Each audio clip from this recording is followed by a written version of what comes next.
자, 120페이지 정보사회와 윤리 봅시다. 뭐 그렇게 어려운 거 없어요? 여기 보시면 정보사회 윤리를 보면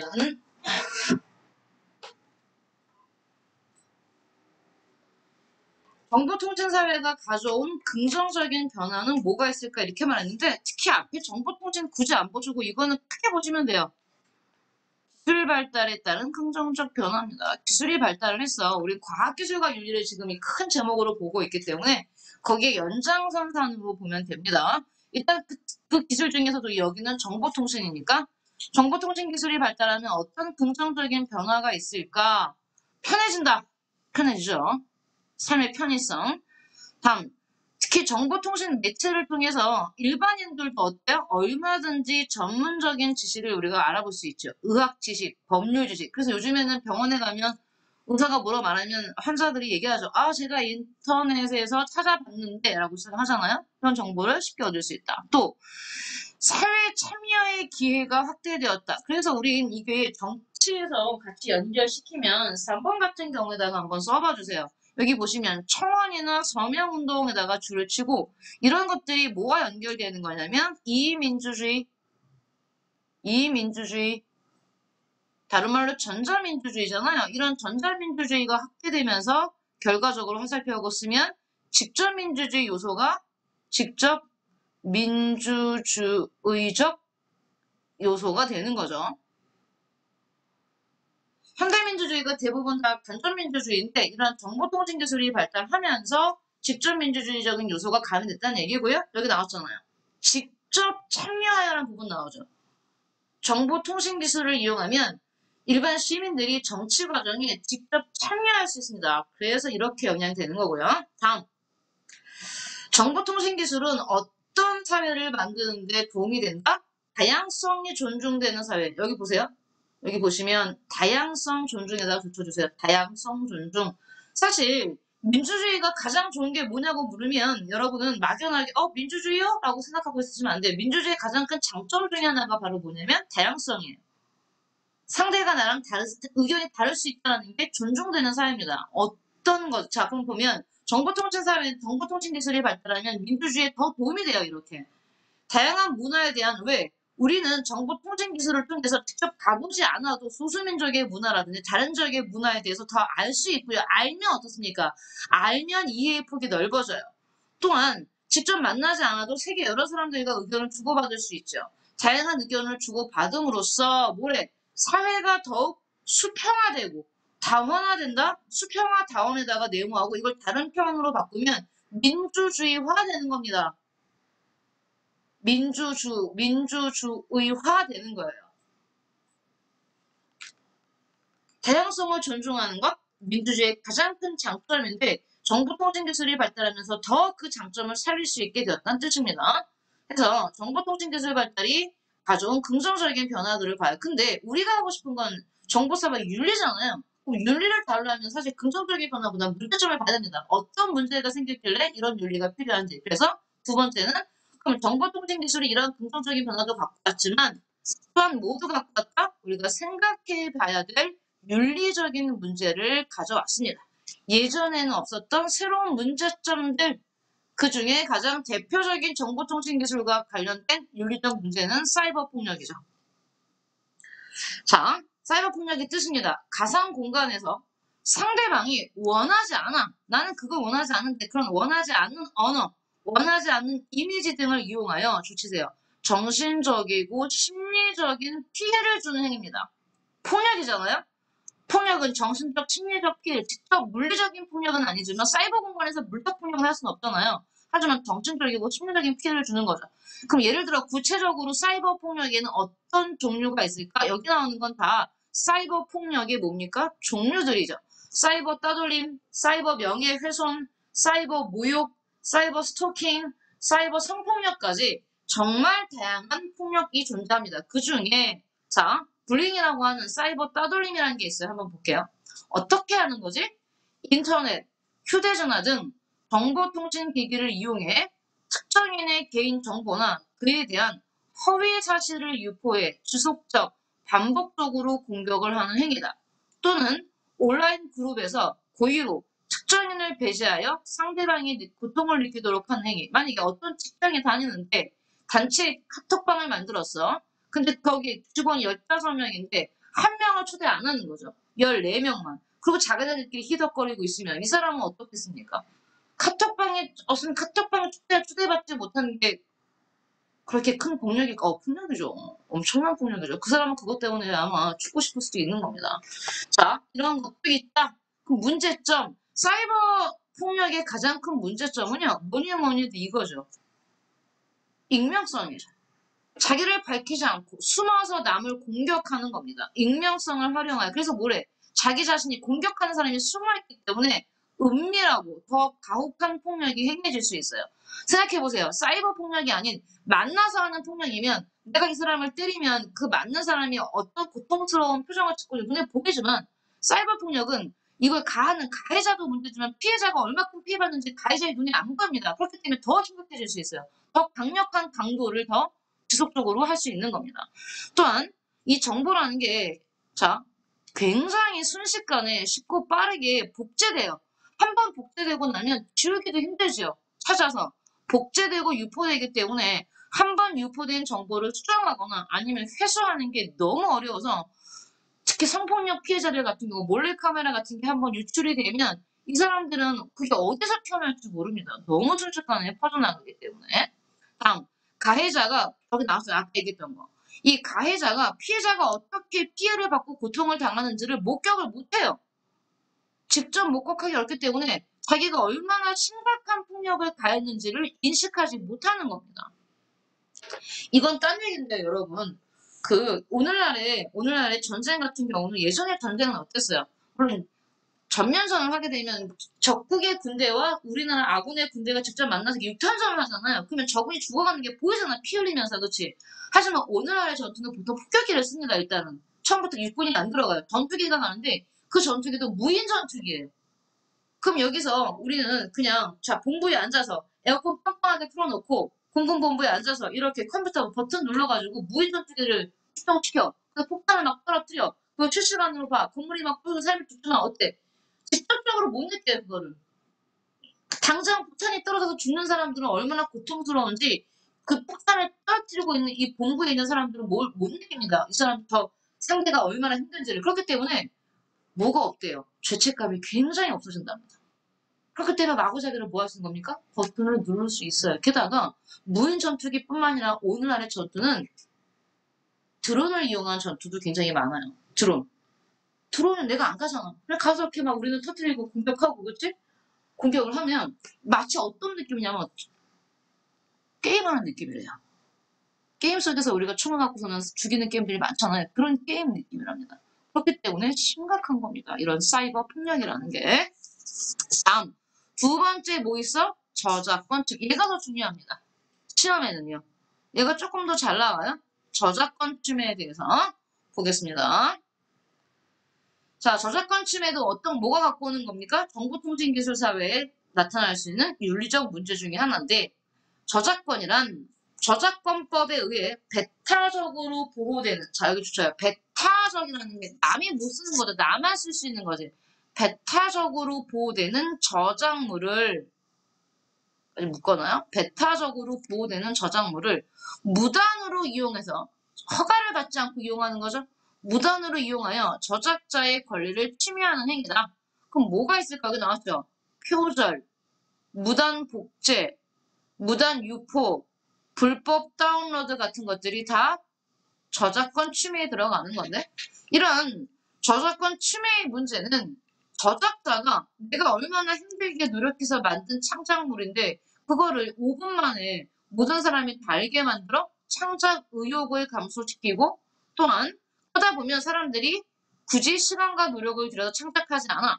그러면 질 좋은 정보를 생산할 수 없게 만든다는 문제점이 있는데, 사실 이게 시험에 나온다는 게 아니고요. 그럼에도 불구하고 저작권에 관해서는요, 상반된 두 개의 입장이 존재합니다. 저작권을 보호하자는 어떤 입장이 있고요. 저작권을 풀자라는 입장이 있어요. 여기 보세요.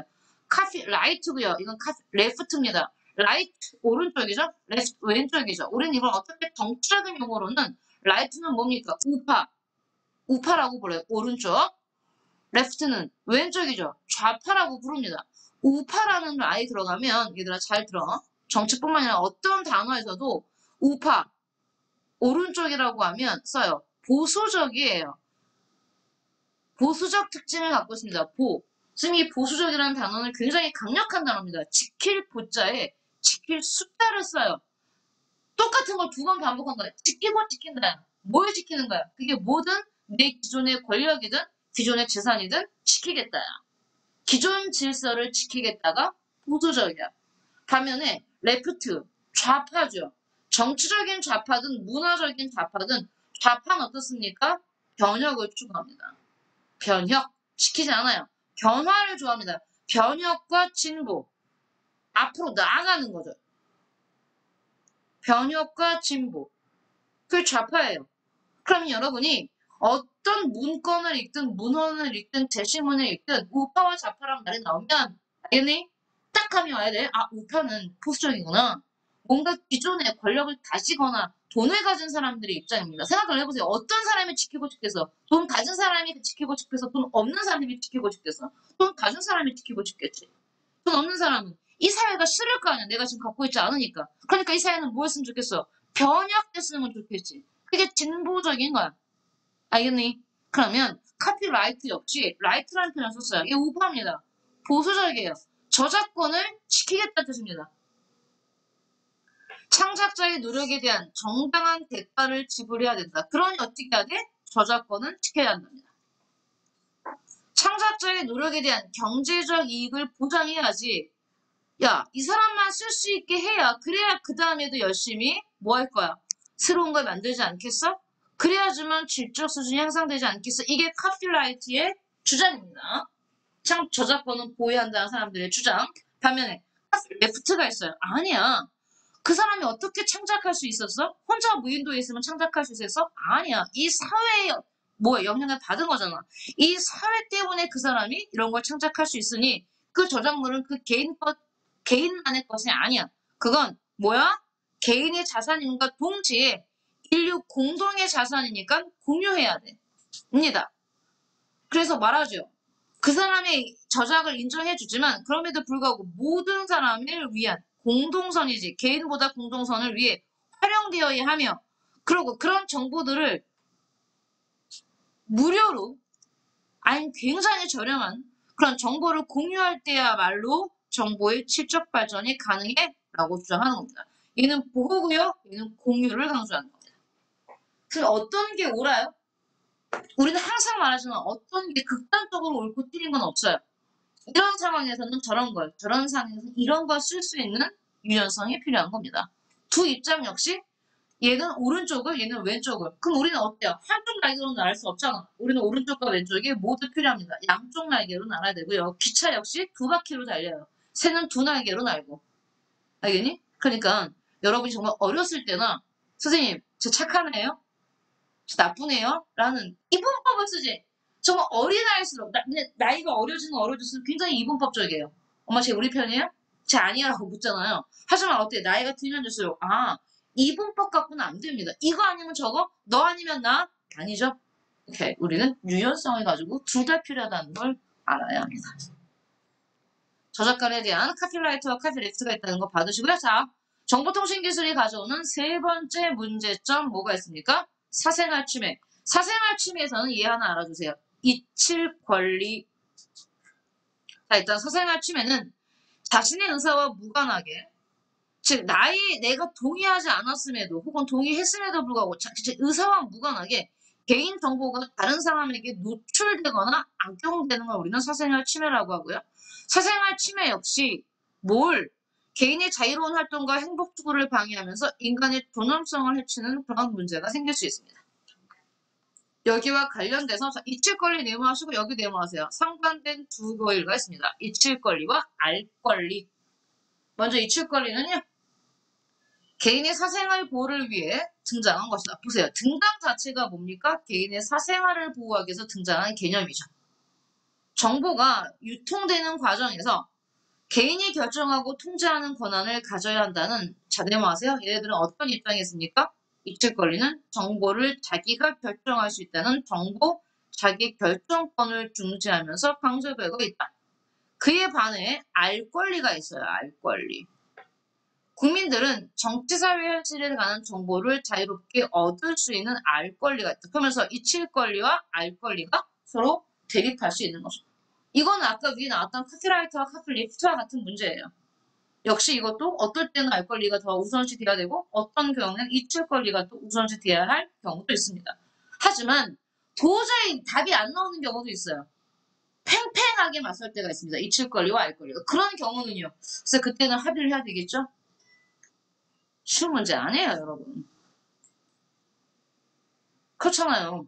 어떤 친구가 남자친구 때문에 고민하고 있으면 그 남자친구를 어떻게 했으면 좋겠냐는 거에 대해서 정답은 없잖아요. 어떤 친구들은 계속 만나봐라, 어떤 친구는 헤어져라 하는데 그게 어떤 정답은 딱 있을 수 없기 때문에 자, 어쨌든 이런 문제가 있다라는 정도를 봐주시면 됩니다. 잊힐 권리와 알 권리도 알아두시고요. 다음. 그러면 이러한 문제점들이 있으니 정보사회에서는 어떤 윤리가 요구될까? 자, 정보윤리 얘기가 나옵니다. 정보윤리. 예전에 없었던 말이 새롭게 생겼겠죠? 자, 존중입니다, 먼저. 가상 공간에서도 우리가 직접 그 사람을 못 보지만 타인의 인격, 타인의 사생활, 그 다음에 그 사람이 만든 저작물은 모두 존중하자. 다음, 책임이요. 내가 잘못된 정보를 퍼뜨렸을 때 나의 행동이 거짓 뉴스, 가짜 뉴스를 퍼뜨렸을 때 나의 행동이 어떤 결과를 가져올지 신중하게 생각하고 책임져야 한다는 거. 다음요. 정의. 타인의 기본적 자유와 권리를 남을 침해하지 않는 거죠. 그 다음 정보의 진실성과 공정성을 추구해야 된다. 이에 따라주세요. 해약 금지,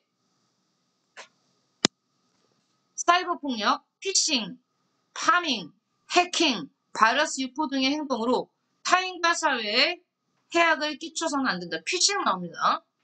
낚시질이라는 불특정 다수에게 메일을 발송해 위장된 홈페이지로 접속하게 한 뒤 인터넷 이용, 이건 범죄입니다. 여러분, 금융 정보를 빼내는 거. 역시 피싱이든 파밍이든 다 뭡니까? 다 범죄 행위입니다. 사용자가 자신의 웹브라우저에 정확한 웹 주소, 웹페이지 주소를 입력해도 가짜 웹페이지에 접속하게 해서 일단 다 뭐 하는 겁니까? 개인 정보를 훔치고 개인의 금융 정보를 빼내는 쓰세요. 피싱과 파밍은 이건 범죄 행위가 되는 겁니다.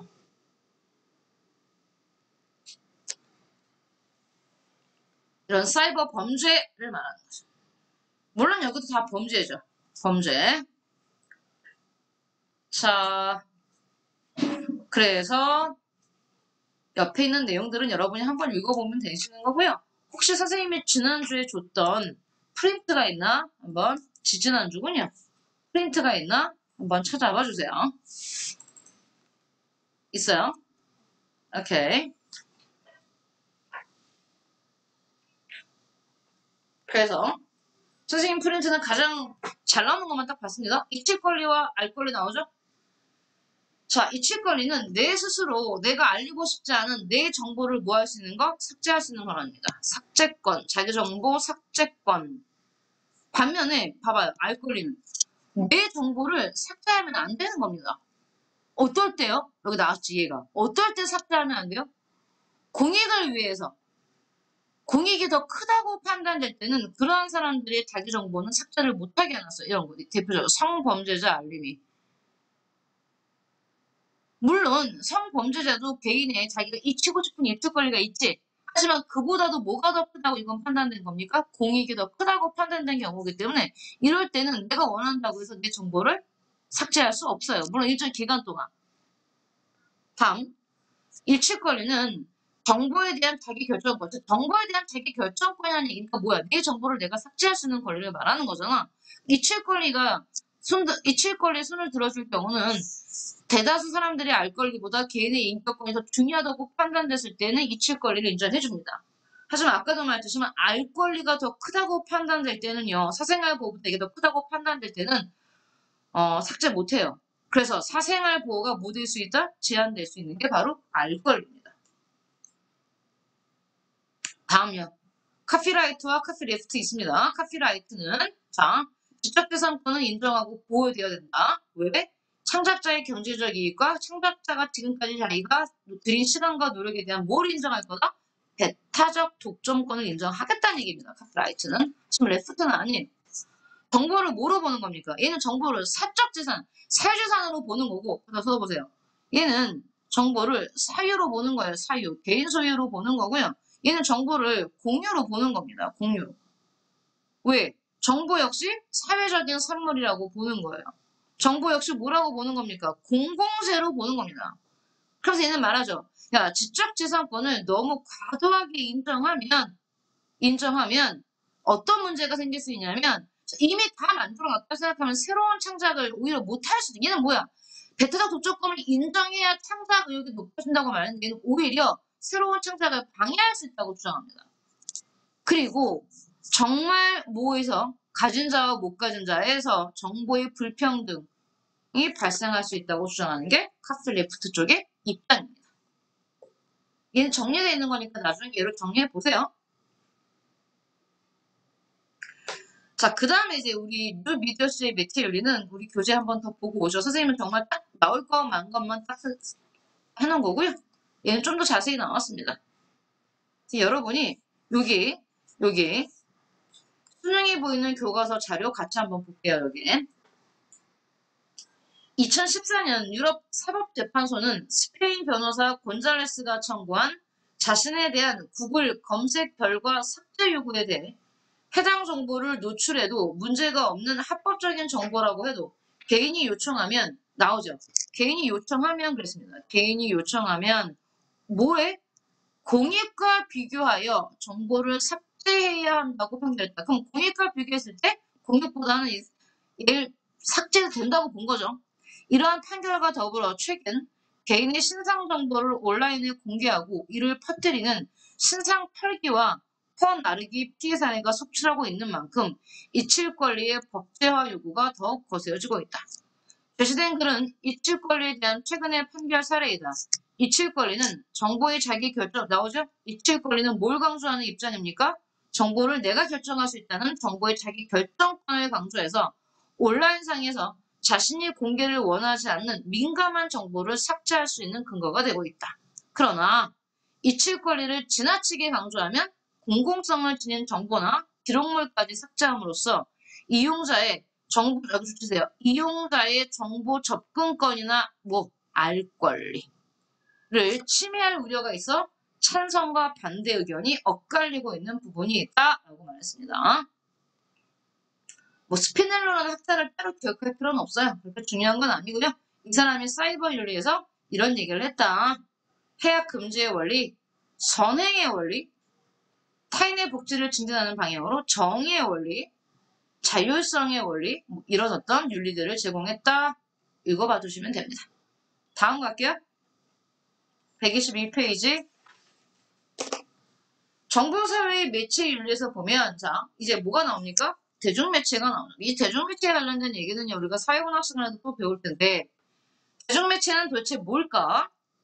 여기서 불특정 다수를 네모해 보세요.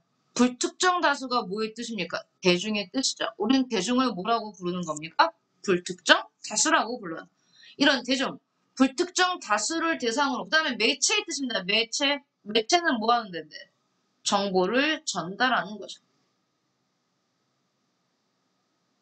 아, 매체가 정보를 전달하는 건데, 매체는 정보를 전달하는 기구를 말합니다.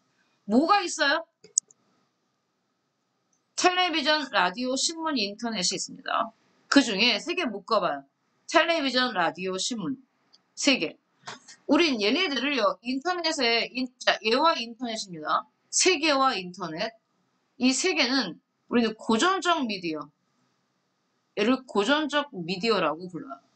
반면에 인터넷은 새로운 미디어, 뉴 미디어가 됩니다. 그럼 텔레비전이요? 네, 텔레비전, 신문, 라디오 다 같이 묶여요. 그러면 일단 대중매체는 어떤 영향력을 가지고 대중매체는요, 순기능과 역기능을 모두 갖고 있습니다. 일단 순기능은 정말 정보를 제공해주는 정보 제공이 대중매체의 뭐야? 뜻이야 그냥. 대중매체는 뭐 하는 거예요? 정보를 전달하는 거. 정보가 갖는 의미를 해석하고 평가하는 기능도 한다. 한 사회의 전통, 가치, 규범 등을 다음 세대에 전수하는 역할도 하고 사회 구성원에게 휴식과 오락을 즐길 수 있는 이런 어떤 휴식과 오락의 기능도 갖고 있다. 하지만 역기능은 각종 위험 정보가 심리적인 긴장감이나 공포를 유도할 수 있다. 얘들아, 이게 계속 텔레비전 뉴스에서 경제가 어려워지고 있다, 경제가 어려워졌다 하면 어떻습니까? 불안해지죠. 라면 값을 올려서 사람들이 사재기를 하고 있다. 몰랐잖아. 나는 슈퍼에 갔을 때 몰랐는데 뉴스나 텔레비전에서 사재기 한다면 불안해지지요. 어때? 여러분도 빨리 나가서 라면을 사야 할 것 같죠. 그래요. 편견이 개입된 정보의 전달과 불공정 보도, 편파 보도 너무 많고 가짜뉴스도 너무 많죠. 또한 사람들이 다 똑같이 일률적으로 똑같은 걸 따라하면서 다양성과 창의성이 떨어질 수도 있고요. 오히려 정치에 대해서 굉장히 혐오감을 조성해서 맨날 국회의원들은 모이면 싸워라는 걸 반복하면 사람들이 정치에 대해서 무관심을 가져오게 할 수도 있습니다. 이런 문제점들도 있다. 하지만 우리가 보고 싶은 건 이게 아니죠. 여기서 중요한 건 얘입니다. 뉴미디어입니다. 뉴미디어.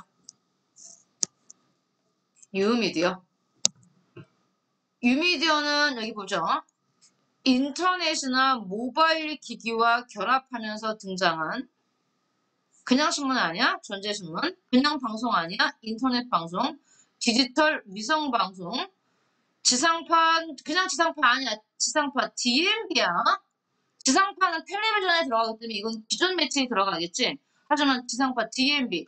신문도 그냥 신문은 기존 미디어에 들어가지만 전자신문이니까 어디에 들어가는 거야? 뉴 미디어에 들어가는 거야. 그러면 뉴 미디어에 들어가려면 그냥 신문 아니고 전자신문, 그냥 지상파 아니고 디지털, 지상파 DMB니까 뭐와 연결된 겁니까? 정보통신 기술의 발달과 연결된 게 바로 다 뉴 미디어입니다.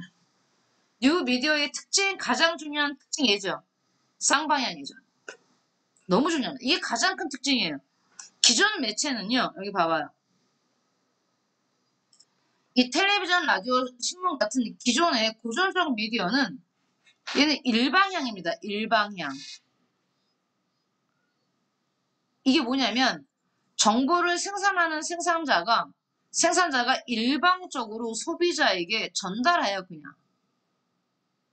그러면요, 소비자는 단순히 뭐가 되냐면 정보를 수동적으로 정보를 다 쓰세요. 수동적으로 그냥 수용할 수밖에 없습니다. 생산자가 주는 정보를 일방적으로 받아들이는 수밖에 없어요.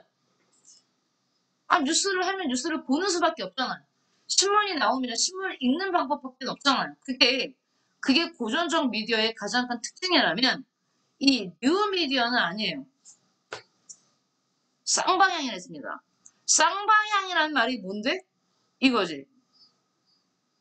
정보 생산자도 소비자에게 정보를 전달하지만 소비자도 생산자에게 정보를 전달합니다. 이게 쌍방향이라는 뜻이에요. 쌍방향. 일방적이지 않아요. 수동적이지 않습니다. 소비자는 굉장히 적극적으로 정보를 생산할 수 있어요. 소비자가 정보를 생산도 하고 뭐도 하는 겁니까? 소비도 합니다. 내가 직접 방송을 만들기도 하고 쓰기도 해요. 이게 바로 뉴미디어의 가장 큰 특징인 상호작용이다. 생산자와 소비자가 서로 영향을 주고받는 쌍방향. 다른 말로 상호작용을 한다. 이런 얘기입니다. 이게 가장 중요합니다. 다음요. 얘도 너무 중요하죠. 특징. 비동치화입니다. 비동치화. 그럼 선생님 여기 봐요. 그럼 선생님 기존 미디어는 자 일방향이고 그 다음에 기존 미디어는요 동시성의 특징이거든요. 동시성. 즉 뉴스 9시 뉴스 오늘 9시 뉴스는 몇 시합니까? 9시 하죠. 9시 본방을 놓치면 못 보잖아요. 방송국이 재방송을 해주지 않으면 볼 수가 없잖아요. 그치? 하지만 뉴미디어는 본방 안 봐도 돼요. 그지? 옛날에는 본방 안 보고 내가 보려면 비디오 테이프로 녹화를 해야 되거든?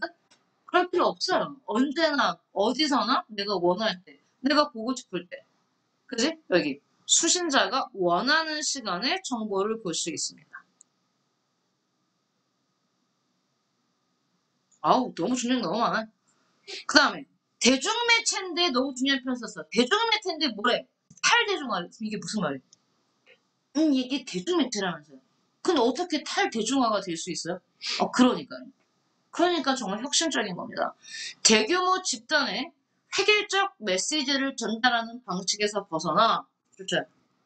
특정 대상과 특정 정보를 서로 상호 교환할 수 있다.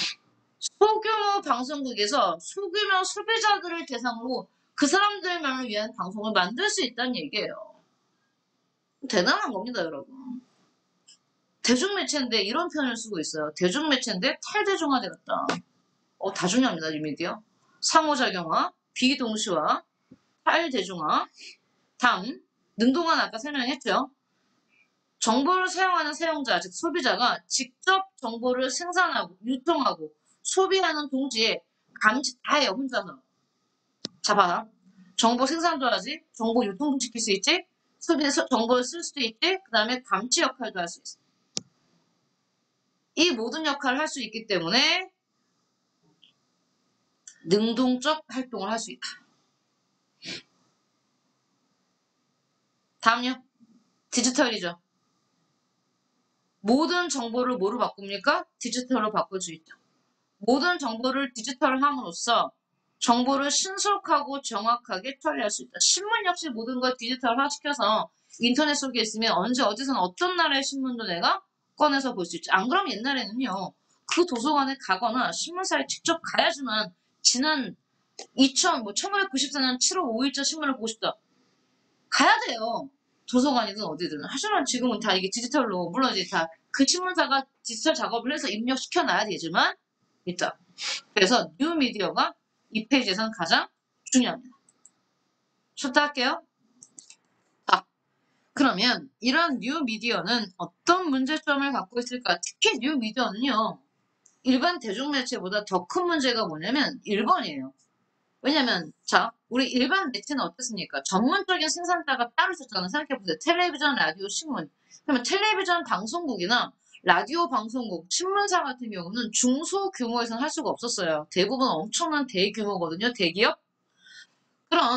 그런 대기업이나 큰 규모에서 운영했기 때문에 웬만하면 거짓이나 가짜 뉴스라기보다는 많이 검증하는 어떤 과정이 있었겠죠. 하지만 뉴미디어는요, 개인 소비자가 곧 뭐가 될 수 있습니까? 생산자가 될 수 있어요. 1인 방송국을 만들 수 있고요. 그렇기 때문에 아무래도 검증 과정에 침해하지 못하는 경우가 많습니다. 그래서 이거 전문성이 누구나 할 수 있다라는 건 누구나 잘못된 정보로 터뜨릴 수 있다라는 얘기로 바꿀 수 있기 때문에 전문성이 검증되지 않은 정보가 많다라는 거 큰 문제죠. 전문성이 떨어진다는 얘기입니다. 아무래도 여기 보면 인터넷의 급속한 발달로 쏟아져 나오는 정말 어떤 표현을 쓰냐면 정보가 쏟아진다는 표현을 써요. 쏟아져 나오는 많은 정보 중에서 이 표현만 보더라도 와 정말 무수히 많은 정보들이 하루에도 쏟아지는구나라는 느낌을 알 수가 있죠. 불필요하거나 허위인 정보들이 대기오염의 주범인 스모그처럼 가상 공간에 문제를 일으킨다는 뜻의 주치입니다. 이런 용어까지 새롭게 등장했죠. 데이터 스모그라는 용어도 새로 생겼습니다. 데이터 스모그. 뜻 알아두세요? 또한 두 번째 문제점. 허위 정보나 음란 및 각종 뭐 있습니까? 유해 정보죠. 오히려 해를 주는 정보가 전달되기도 한다. 또한 폭력적이고 자극적인 정보, 이윤을 추구하기도 한다. 하지만 가장 큰 문제점 1번 발표해놨고요. 그러면 뉴미디어 시대에 필요한 매체윤리는 뭐가? 자, 처음 나온 용어입니다. 역시 이것도 없었던 매체윤리라는 표현 한번 볼게요. 매체윤리. 자, 아까 전문성이 검증되지 않고 정직하지 않은 정보들이 잘못된 정보들이 많다 그랬잖아요. 그래서 매체윤리에 보면 다시 매체윤리는 또 두 가지로 나눠놨습니다. 이거는 생산과 유통 과정에서 필요한 윤리고요. 이거는 소비 과정에서 필요한 겁니다.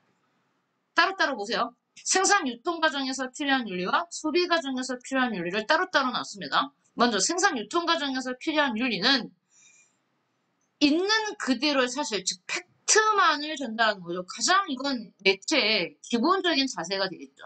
있는 그대로의 사실만을 전달하는 태도. 다음, 팩트를 전달한다고 해서 편집할 때 이것도 되게 중요해요.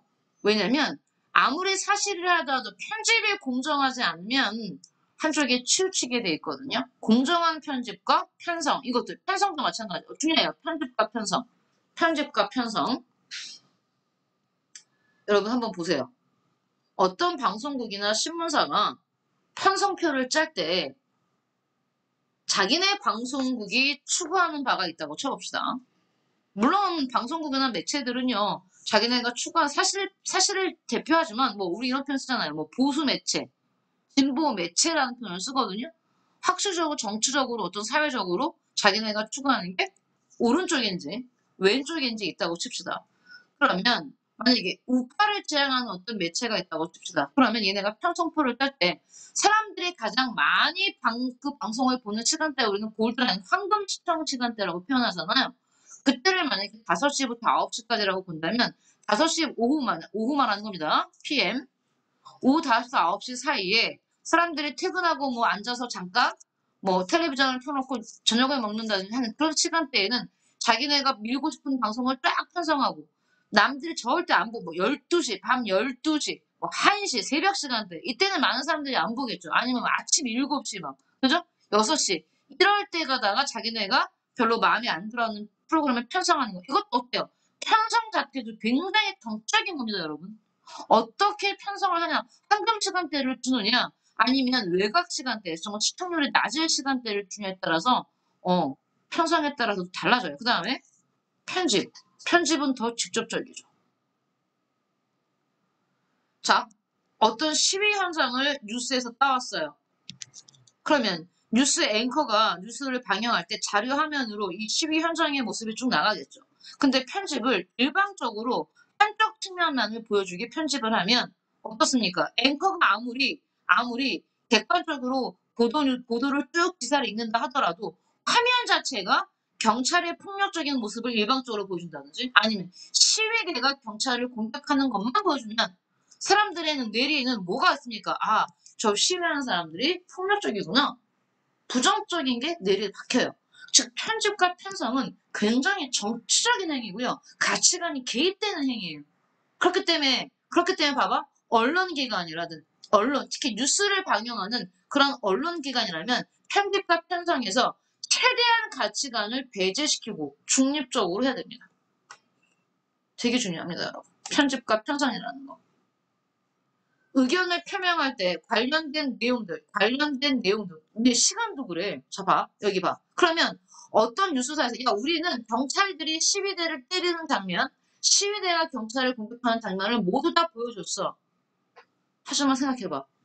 경찰이 시민을 때리는 건 1분, 시위대가 경찰을 공격하는 건 5분을 틀었다고 쳐보세요. 이거 공평하지 않은 거예요. 자기네는, 그럼 우린 둘 다 보여줬는데? 하지만 어때? 편집 시간 자체가 다를 수 있잖아요. 그렇기 때문에 편집과 편성 어떻게 된다? 동등해야 되죠. 균형 있게 해야 됩니다. 관련된 내용을 동등하고 균형 있게 취급하는 것이야말로 어떻습니까? 객관적이고 공정한 겁니다. 근데 정말 많은 언론사들이 예를 들어서 어떤 내용에 대해서 기사를 내보낼 때 인터뷰 예를 들어서 가해자 측과 피해자 측이 있다고 치면 가해자 측은 5분, 피해자 측은 0.5초 이렇게 인터뷰를 따서 배치할 수도 있어요. 이건 동등하지 않은 겁니다. 아니면 이것도 중요해요. 순서. 뭘 먼저 보여주느냐도 되게 중요합니다. 얘는 쉬운 문제 아니에요. 편집과 편성이라는 거. 다음, 타인의 인격 존중. 시민의 알 권리를 충족시키는 과정에서 특정 개인의 명예, 사생활, 인격권을 침해하지 않도록 유예된다. 이 두 가지 사이, 알 권리와 사생활 보호권 사이에서 균형을 잘 지켜야 한다는 얘기입니다. 그래서 우리 범죄자의 얼굴을 공개할지는 말지는 결정하잖아요, 법원에서. 그죠? 웬만하면 공개를 안 하죠? 아주 국민적으로 큰, 사회적, 도덕적으로 혹은 파장이 너무 큰 경우에는 어떻게 됩니까? 법원에서 결정을 내리고 결정하에 그 사람의 신상 명세를 공개하죠. 근데 막 우리는 공개 안 해도 사이버에서 시청자들이 막 파헤치죠. 다음, 표절 금지. 원작자의 권리와 소중한 재산을 침해하지 않도록 주의해야 된다. 오케이. 다음이요. 이거는 생산과 유통 과정에서 지켜야 될 윤리고요. 소비하는 과정, 소비자들도 선생님 윤리, 그럼요. 소비자의 윤리도 필요합니다. 중요한 건 미디어 리터러시. 미디어 리터러시는 기본적으로 능력이에요. 정보를 제대로, 자, 우리가 여기서 쓰레기 정보와 쓰레기 아닌 정보를 걸러낼 수 있는 능력. 그런 능력을 우리는 미디어 리터러시라고 합니다. 자, 매체를 그냥 이해하는 게 아니라 어떻게 이해하는 게 정말 제대로 비판적으로 이해할 수 있는 거. 그럼 선생님 방금 얘기했듯이 쓰레기와 쓰레기 아닌 걸 걸러낼 수 있는 능력이야말로 비판적 능력입니다. 매체를 비판적으로 이해하고 활용하며 자신이 찾아낸 정보의 가치를 제대로 평가하기 위한 자 무슨 능력이야? 비판적 사고 능력. 즉 무조건적으로 무비판적으로 받아들이는 건 미디어 리터러시가 특히 정보의 홍수라고 불리는 정보의 스모그라고 불리는 현대사회에서는요. 어떤 게 가짜고 어떤 게 가짜가 아닌지를 걸러내는 능력이 너무나 중요합니다. 선생님 잠깐 이거 끄고 얘기할게요. 정말 필요한 능력이다. 미디어 리터러시 얘기를 했고요. 시민의식은 꼭 정보 사회뿐만 아니라 모든 사회에서 필요한 거죠. 시민의식은 선생님 근데 뭔데요? 이것이 협력하는 자세죠. 대화로 해결하고 협력하는 자세를 우리는 시민의식이라고 할 수 있다. 다음, 정보의 비판적 수용과 능동적 수용은 사실 미디어 리터러시와 일맥상통하는 부분입니다. 이런 윤리가 필요하다. 자, 내려갈게요. 아까 전자민주주의는 선생님이 잠깐 얘기했죠. 뉴미디어야말로 직접민주주의, 참여민주주의를 추구할 수 있다고 해서 여기만 메모해주세요. 전자민주주의는 결국 참여민주주의를 좀 더 앞당겼다. 시민들이 정치에 참여할 수 있는 어떤 길을 더 넓게 열어놨다라는 거고요. 자, 다음. 얘는 보겠습니다. 뭐, 2개, 자료 3, 4번, 4번, 5번은 모두 볼게요. 이건 윌킨스의 이 말은요. 언론인에게 필요한 사유이기 때문에 생산자한테 요구되는 윤리겠죠. 정보 생산자.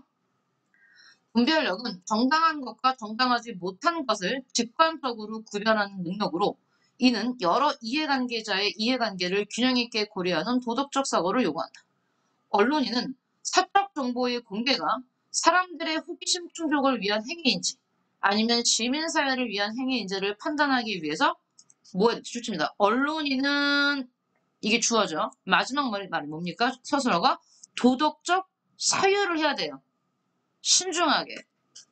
즉 사적 정보를 공개할 때는 신중하게 생각해야 된다는 얘기입니다. 사적 정보를 공개해서 공익에 더 도움이 될지 아니면 단순히 사람들의 호기심을 충족시켜주는 것인지 그래서 단순히 호기심 충족이라면 사적 정보는 공개하면 안 되겠죠. 하지만 이걸 공개해서 이룰 수 있는 공익이 더 크다면 그때는 공개할 수도 있겠죠. 이렇게 뭘 해야 된다? 도덕적 사유를 해야 된다. 그래서 여기 나오잖아요. 다시 한번. 언론인은 정보 공개가 호기심 충족을 위한 건지 공익을 위한 것인지를 깊게 생각해야 된다는 얘기입니다. 그리고 나서 웬만하면 아무리 공익이 도움이 된다 하더라도 이것도 개인의 사생활을 불필요하게 침해하지 않는 범위 내에서 정보를 공개해야 된다는 얘기입니다. 자, 다음이요. 얘는 동그라미 쳐주세요. 자, 밀이 강조한 표현의 자유입니다. 밀은 자유주의자죠. 전체 인류 가운데 단 한 사람이 자유주의자인가 동시에 또 밀은 뭡니까? 밀은 공리주의자입니다. 전체 인류 가운데 단 한 사람이 다른 생각을 가지고 있다 해서 그 사람에게 침묵을 강요하는 일은 옳지 못하다. 첫 번째 문장 읽으니까 뭡니까? 소수 의견 존중해 보이죠. 이것은 어떤 한 사람이 자기와 생각이 다르다고 나머지 사람 전부에게 침묵을 강요하는 일만큼이나 용납될 수 없는 것이다. 자, 100명의 사람이 있는데 이 100명의 사람들이 1대 100으로 1대 99로 갈라졌을 때 99명이 한 명에게 야 우리 모두 찬성하니 네가 그냥 참아 라고 말하는 행위는 한 명이 내가 찬성했으니 니네 99명이 다 참아 라고 하는 것과 같다고 말했습니다. 와우 공리주의자인데요? 네. 그러나 다른 사람들이 옳지 못한 행동을 하도록 하는데 직접적인 영향을 끼칠 수 있는 상황이라면 여기 보시면 그러나라고 했잖아요. 여기까지 설명해놓고 그러나 영향을 끼칠 수 있는 상황이야. 다른 사람들에게 그것도 직접적인 영향을 끼칠 수 있는 상황이라면 이제 반대말을 하겠죠. 그러나라고 했으니까 접속사를. 의견의 자유도 무제한적으로 허용될 수는 없다. 어떤 종류의 행동이든 정당한 이유 없이 다른 사람에게 해를 끼치는 것은 강압적인 통제를 받을 수 있으며 사안이 심각하다면 반드시 통제해야 된다. 나아가 필요하다면 사회 전체가 적극적으로 간섭해야 된다. 그때는 자유를 막을 수 있다는 얘기입니다. 많은 사람들에게 직접적인 영향을 주는 그러한 경우라면 뭐 할 수 있다? 통제할 수 있다는 얘기예요. 강압적 통제. 반드시 통제. 더 나아가 사회 전체가 적극적으로 통제할 수 있다는 뜻입니다. 자, 해설을 한번 볼게요. 책의 제목이 자유론인데 이런 얘기를 하고 있죠. 미래에 따르면 인간은 누구나 자유롭게 자신의 의견을 가질 수 있고 표현의 자유가 있어요. 그것을 표현할 수 있으며 그것이 잘못 쓰였을지라도 표현의 자유를 억압해서는 안 된다. 이게 전제야. 그러나 밀은 표현의 자유가 어디까지나의 표현의 자유입니까? 남에게 해를 끼치지 않는 범위의 자유를 말하는 거예요. 다른 사람에게 해를 끼치는 경우에는 그 자유를 뭐 할 수 있다? 제한할 수 있다고 했다. 누구에게나 표현의 자유는 보장되어야 하지만 그것이 자기 마음대로 할 수 있는 무제한적이고 방종적인 자유를 허용한다는 의미는 아니라고 보았기 때문이다. 오케이. 1 한번 자유론 한번 봐주시고요. 자, 1번부터 5번까지 한번 쭉 한번 풀어봐 주세요. 1번부터 5번까지는 쭉 푸시고요. 나머지 객관식 문제는 홀수만 한번 해봅시다.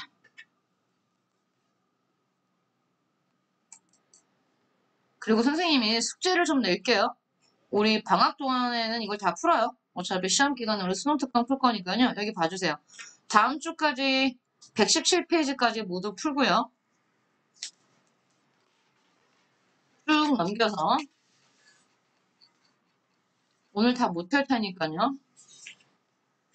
127페이지까지도 다음 주까지 숙제로 해주세요.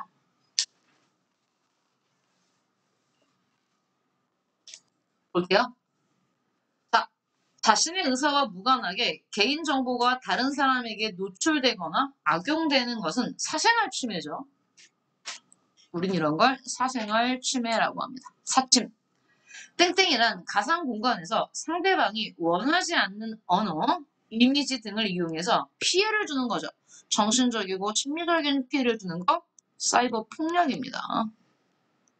자, 땡땡땡은 저작권법에 의해 배타적으로 보호되는 저작물을 무단으로 이용해서 저작자의 권리를 침해하는 범죄입니다. 저작권 침해는. 저작권 침해. 자, 저작권에 관한 입장. 저작물에 대한 무단 표절과 복제를 막고 그랬습니다. 그럼 이거 저작권 보호를 주장하는 입장이죠. 카피라이트죠, 그렇죠? 반면에 공동의 자산이기 때문에 공동선을 위해 활용하자 공유를 주장하는 사람들이고요. 정보 윤리 중에서 땡땡땡 원칙은 가상 공간에서 좋습니다. 타인과 사회에 해를 끼치는 행동을 금하는 거죠. 해악 금지 원칙입니다. 해악 금지의 원칙. 이건 동물 윤리에도 있습니다. 해악 금지의 원칙은. 다양한 매체 중에서 뉴미디어는 뭡니까? 전자책이고요. 뉴미디어는 쌍방향 정보 교환이고요. 뉴미디어 시대에는 우리는 매체를 비판적으로 이해해야 되죠. 이게 미디어 리터러시다라고 표현했고요. 기억 니은에 들어갈 권리입니다. 자, 내 자신과 관련된 정보에 대해서 삭제를 요구할 수 있는 권리, 잊힐 권리입니다. 잊힐 권리. 어떤 친구가 이거를 잊을 권리라고 쓴 적이 있어요. 기억은 나는데 맞았을까요? 틀렸을까요? 틀렸습니다. 잊힐 권리와 국민이 정치, 사회, 현실 등에 관한 정보를 자유롭게 얻을 수 있는 건 알 권리. 자, 이 권리는 뭐라고 쓴 줄 아세요? 얻을 권리라고 썼습니다. 1번 문제 볼게요. 밑줄 친 부분에 적절한 사례를 보기에서 고르면 그랬습니다. 밑줄 친 게 뭔데? 정보통신 기술의 기술로 삶의 모습이 변화하기도 한다. 저 정보통신 기술 때문에 변화한 삶의 모습을 찾아보면 되는 문제네요. 자, 기억. 인터넷을 통해 일상적인 업무를 처리할 수 있다. 부터. 다양한 문화를 경험할 수 있는 기회가 차단되는 게 아니고 확장되었죠. 일반인도 의학, 법률 같은 전문적인 정보에 접근할 수 있는 기회. 오케이. 기억 하겠습니다. 다음요. 3번. 가에 들어갈 용어와 문제점 그랬습니다. 가는 인터넷에서 허위사실을 유포하거나 허위사실 유포죄 있습니다. 악성 게시물과 댓글 등으로 다른 사람의 명예를 훼손하고 이건 사이버 폭력 얘기하는 거고요. 그러면 사이버 폭력에 들어갈 용어, 사이버 폭력 3번, 4번 있고요. 읽어볼게요. 한 번 정보가 유포되면 피해자에게 지속적으로 그럼요. 주기가 정말 불가능하기 때문에 그렇습니다. 정답은 3번이죠? 신체적 폭력 아닙니다. 사이버 폭력은. 자, 다음요. 5번 볼게요. 가를 제한할 수 있는 경우가 있죠. 가가 뭔데? 가란 가상 공간에서 개인이 다양한 활동을 하면서 의견을 표현할 수 있는 자유. 민주주의 사회에서 매우 중요한 가치이며 이러한 자유를 우리는 무슨 자유라고 풀까요? 표현의 자유인가요? 오케이. 그러면 표현의 자유를 제한할 수 있는 경우 사이버 표현의 자유인데 자, 그러면 어떤 경우에는 제한할 수 있을까? 정치적 의사결정에 참여하는 경우 제한하면 이거는 민주주의 사회가 아니죠. 사회 질서를 심각하게 훼손하거나 타인에게 해악이나 상처를 입히는 경우에는 우리가 제한할 수 있겠죠. 그래서 이쪽의 문제 같은 경우는 어려운 문제가 없어요, 여러분. 그래서 쭉 한번 풀어볼 수 있습니다. 그래서 다음 주에 127페이지 풀어오시고요. 다음 주는 한국제이고 그 다음 주가 바로 여기인데 여기가 이제 우리가 생활과 윤리의 꽃입니다. 자, 생활과 윤리. 여기가 생활과 윤리에서 1등급, 2등급, 3등급을 가르는 바로 그 단원이 바로 자연과 윤리가 될 거고요. 자, 다음 주에 합시다. 고생하셨어요?